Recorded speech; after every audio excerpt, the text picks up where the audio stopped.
Brazil is such a passionate country in all ways, and it shows in their food. Traveling within the country, I was able to taste Brazil's energy.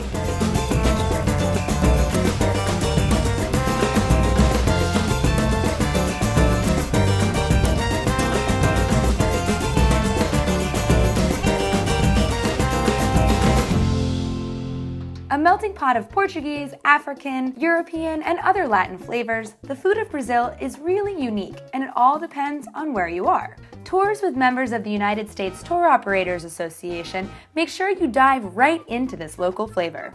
Acaraje is one of the most typical snacks here in Bahia, and we came right here to Acaraje de Cira because it's supposed to be the best in all of Salvador. When there are lines, you know it has to be good. And this Acaraje stand had the longest lines on the block. Cooked and assembled right in front of your eyes, this snack looked as good as it tasted. All right, I'm digging in.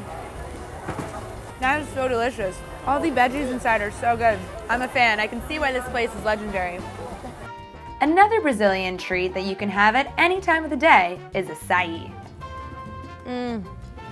When you come to Brazil, you absolutely have to try acai. I'm having some right now with granola and banana, and it's very refreshing. Acai is actually a small red berry that's found in the Amazon, so right in this region here in Lencois. It's very, very popular because it gives you a lot of energy. It's like a superfruit antioxidant. It's really good for you, and let me tell you, it tastes really good too. Many of the activities on tour with members of USTOA include a homemade lunch, and be glad they do. This is not your typical lunch fare.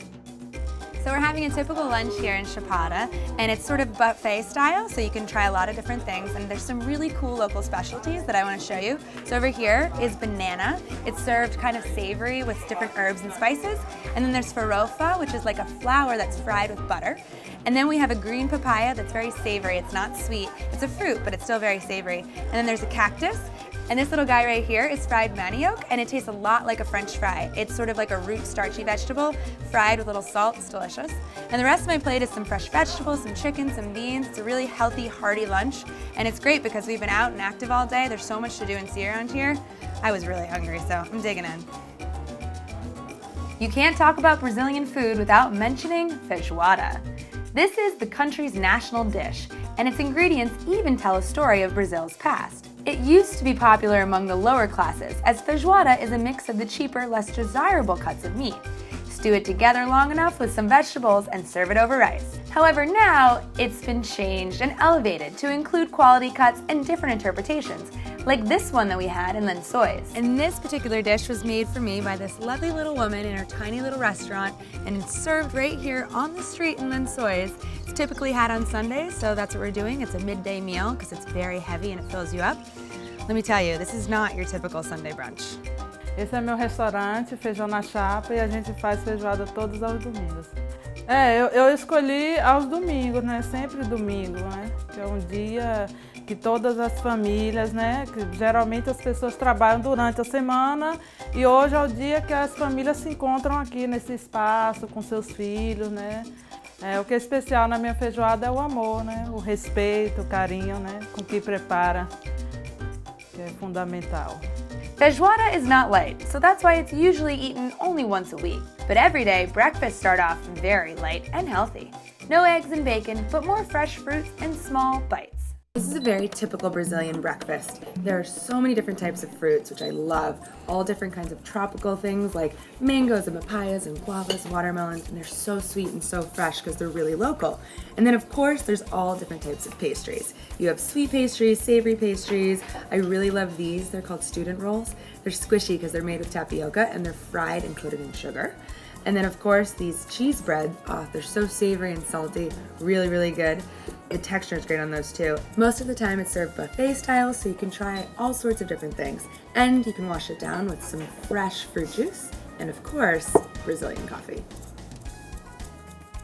Brazil is the world's largest coffee producer, and it's no surprise. I saw fields of coffee beans in the more rural areas. Of course, even the most casual cup of coffee here is better than most, so I made sure to sample as many as I possibly could. And now on to dinner. We had a range of delicious dinners, from casual to gourmet, and each were memorable because the food tasted farm fresh and handmade. We tried all sorts of specialties, like carne del sol, or sun-dried meat, rupa velha, which is shredded meat with rice, and all sorts of shrimp and fish dishes too.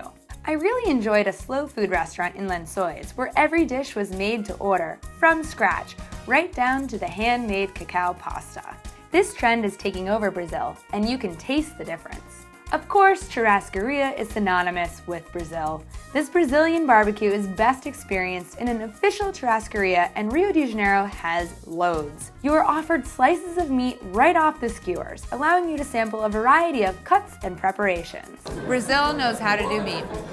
And I have to tell you, I have never had a churro before, and my first bite of this churro on the beach filled with dulce de leche was exhilarating. I felt like I had seen color for the first time and angels were singing. It definitely won't be my last.